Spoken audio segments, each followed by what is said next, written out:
Olá pessoal, tudo bem? Aqui o professor Álvaro, vamos lá para mais uma aula. Bem pessoal, hoje vamos continuar na parte de anestésicos. No caso, nós falamos na aula passada sobre anestésicos gerais. No caso, né, locais, né, principalmente. Agora hoje vamos falar sobre anestésicos gerais. Que normalmente a gente pode falar de um anestésico geral, né? Normalmente eles produzem analgesia, relaxamento muscular, perda da consciência e redução da atividade reflexa, seja deprimindo não seletivamente, mas reversivelmente o sistema nervoso central. É bem diferente do conceito de anestésicos locais, né, pessoal?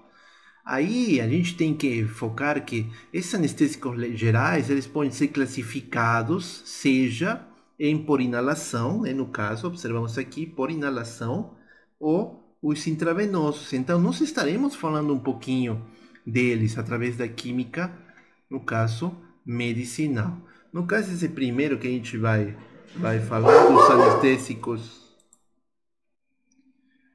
desses anestésicos, então vamos ter vários tipos, o óxido nitroso, né, no caso, que ele também é conhecido como gás do riso, né, se você se lembra, ele é incolor, não inflamável, tem até um sabor doce, é o menos tóxico de todos esses anestésicos, no caso do tipo por inalação gasosos, né, ele é obtido pela decomposição térmica do nitrato de amônio, tá, é o N2O2, né, no caso. Tá? Aí vamos ter também, no caso, outros tipos, como, por exemplo, os éteres, né? Os éteres que estou mostrando aqui, né? Os éteres, que eles também são incoloros, são líquidos incoloros, muito voláteis, tá? Tomar cuidado com isso. Inflamáveis, um olor pungente, né? Quem já cheirou, né? No caso, o éter é muito utilizado para degradar gordura.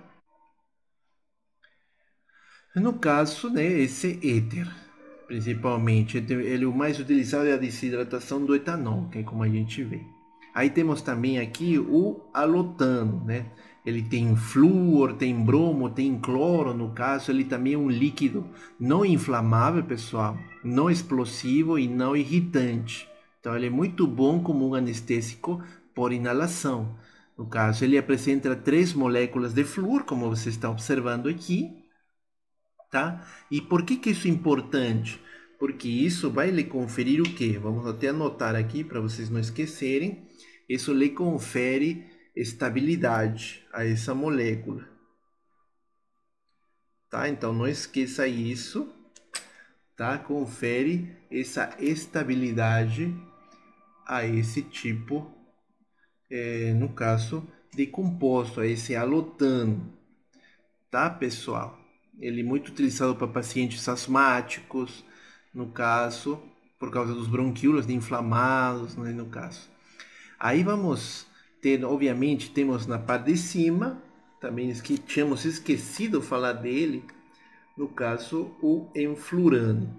O enflurano, né, que é também da família, né, dos halotanos, ele também é um líquido incolor, límpido, estável, potente também, né, o poder de anestésico, né, também não inflamável como o halotano, baixo ponto de ebulição, e suas propriedades são parecidas com o halotano. Ele já temos que somente uma molécula de flúor, uma de cloro presente. Aqui temos mais outras dois de flúor. A gente vai explicar o porquê que acontece isso, tá? Basicamente.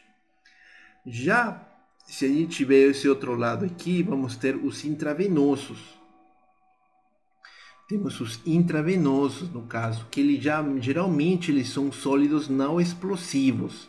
Eles são sólidos, né, no caso. Eles possuem perda rápida da consciência, né, como anestésicos intravenosos, pela via, né, mais rápida.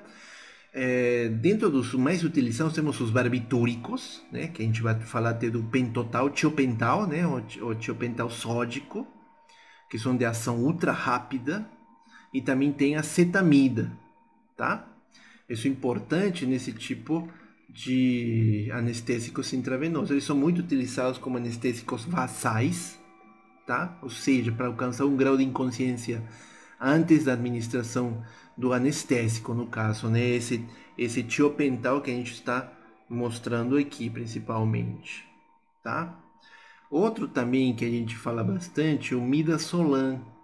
O midazolam, pessoal, já ele, né, ele é um benzodiazepínico, como tínhamos visto na aula tínhamos visto hipnóticos e sedativos, né, da família do alprazolam, enfim, o midazolam. Só que ele tem mais efeito anestésico do que sedativo muitas vezes. Obviamente, eles trabalham, no caso, nos receptores GABAérgicos, né, aumentando a permeabilidade neuronal aos íons cloro, e com isso, né, vai provocar que essa célula fique em um estado de hiperpolarização. No caso, nesse efeito, né, um efeito ansiolítico, praticamente, relaxante muscular, uma amnésia que tem aqueles problemas, né, amnésia anterógrada, e em altas doses pode causar hipnose. Então, tudo depende da dosagem. Outro que a gente vai falar também, né, é o propofol. O propofol, basicamente, ele também é um anestésico de curta duração, né, muito curto, né, da classe dos anestésicos parenterais, porque aquele intravenoso. Que mais a gente pode falar? Normalmente ele é o agonista dos receptores GABAérgicos, né, do tipo GABA. Tá? Ele também foi muito utilizado, assim, falando do mundo né, por Michael Jackson, né, antes da sua morte. Foi esse que levou essa overdose com a qual, né, conforme as notícias, esse cantante morreu, né, no caso. E também vamos ter, para finalizar, esse flumazenil aqui presente, né? Esse flumazenil, né, que é um antagonista dos efeitos hipnóticos, sedativos e de inibição psicomotora. Ele se liga com alta afinidade a locais específicos sobre o receptor GABA, onde impede a ligação e os efeitos hipnóticos dos benzodiazepínicos. Tá, pessoal? Aí vamos ter também o etomidato. Esse etomidato está aqui em cima, né? Não esquecemos de você, etomidato. Vamos falar de você. Esse etomidato que estamos mostrando aqui também é um anestésico hipnótico de curta ação, né?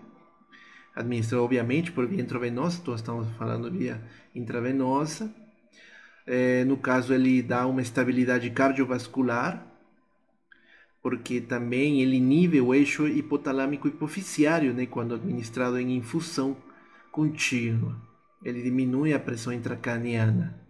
No caso, obviamente, ele, como qualquer outro, tem efeitos adversos, todos esses anestésicos gerais do tipo intravenoso, como os por inalação, tá?